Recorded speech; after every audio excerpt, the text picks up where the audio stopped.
Today we're going to look at mullein, taking you through the whole process from harvesting all the way through to making tincture. Stick with us and we'll show you just what we put into our herbal remedies.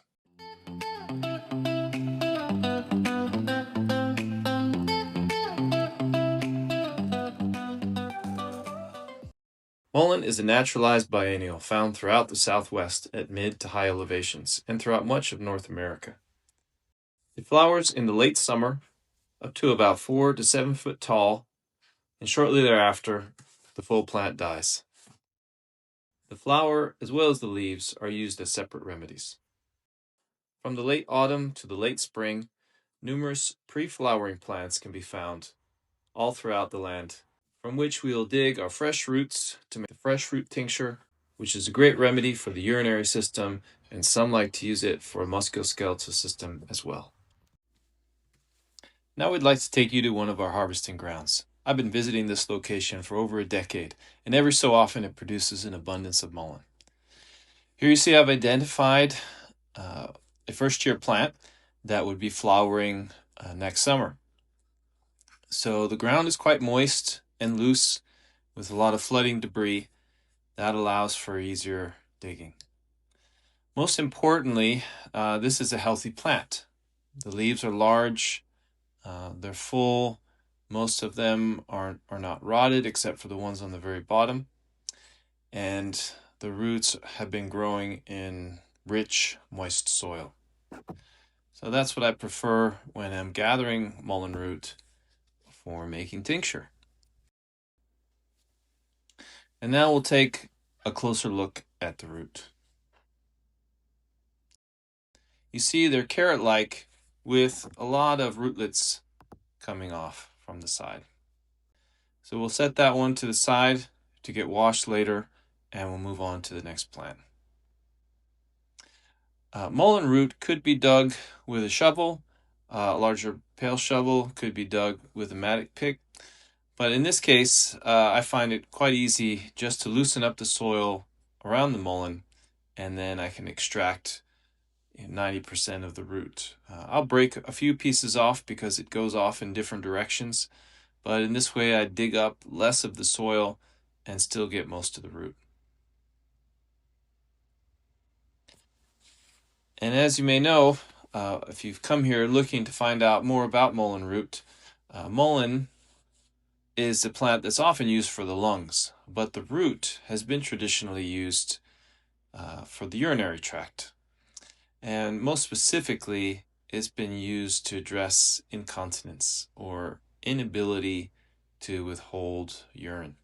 One of the ways we look at it is that mullein is working on the muscles around the bladder.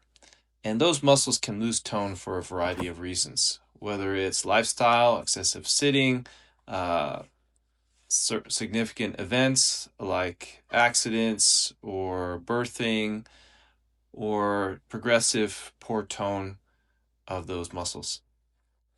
And so it can be an acute event or chronic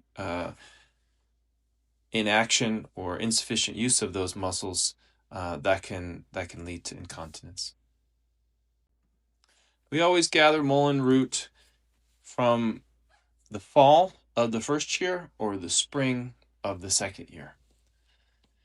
Whenever there's a moist autumn or moist early winter, I try to take advantage of that and gather the mullein root when I can.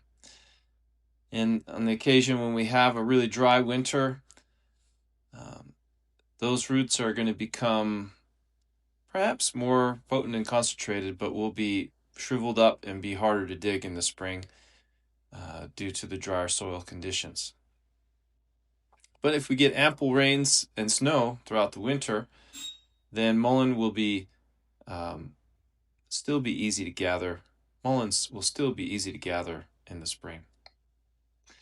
Here you're getting a slightly different angle, and you can see that I'm pulling off some of the dead leaves, but all of the fresh leaves will be saved, and we utilize those both in tincture and tea, and occasionally in cough syrups or oxymels. Now we'd like to take to the process of cleaning the mullein and processing it for our fresh root tincture. So here you see the whole plants having been washed and rinsed a couple times. If there's a little bit of sand or dirt on them, we don't mind. In fact, that was some of the tradition I've been raised with, is to recognize that as some of the healing, some of the medicine on the root. And it'll all be strained out in the tincture.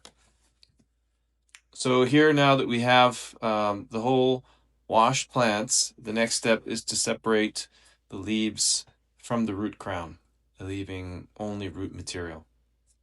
And we'll show you a photo later what that looks like in that joint, that junction there between the leaves and the root.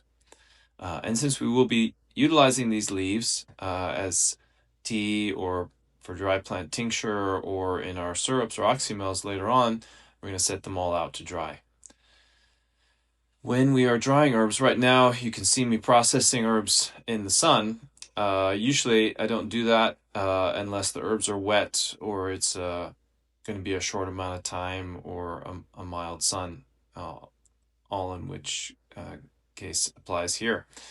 And so once these leaves have been fully separated from the root, we'll be taking the root to begin chopping it for the tincture by hand, and then these leaves will be set aside to dry in the shade. One of the things we might use mullein leaf for is constriction in the chest. Can be an acute or chronic cough that brings a lot of tightness in the chest. And that's one reason why we might include it in a cough syrup or an oxymel to help bring relaxation to the chest. All right, next step, we're on to chopping. We'll separate the thinner pieces from the thicker root crown or top section of the root in order to make sure that we chop everything fine enough in order to achieve the tincture ratio that we're after. So this is important here to illustrate to you how Desert Tortoise Botanicals tinctures are made by hand, not by large machinery, and you've got the care and attention of a human being present with the herb and all the way through to the final process of completing the product, bottled and labeled.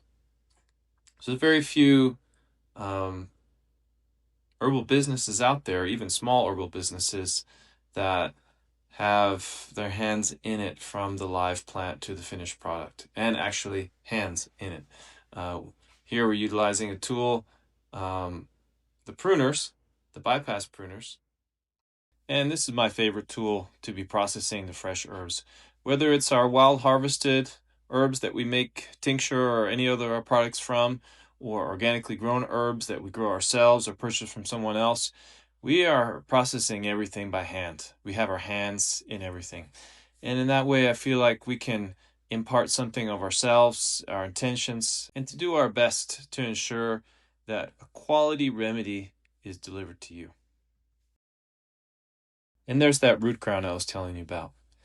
There at each dot or raised circular section that you can see in the photo is where the midrib of each leaf attaches. There's a thin thread that extends out of the midrib of the leaf down into that root crown, and that's where it blends into the root.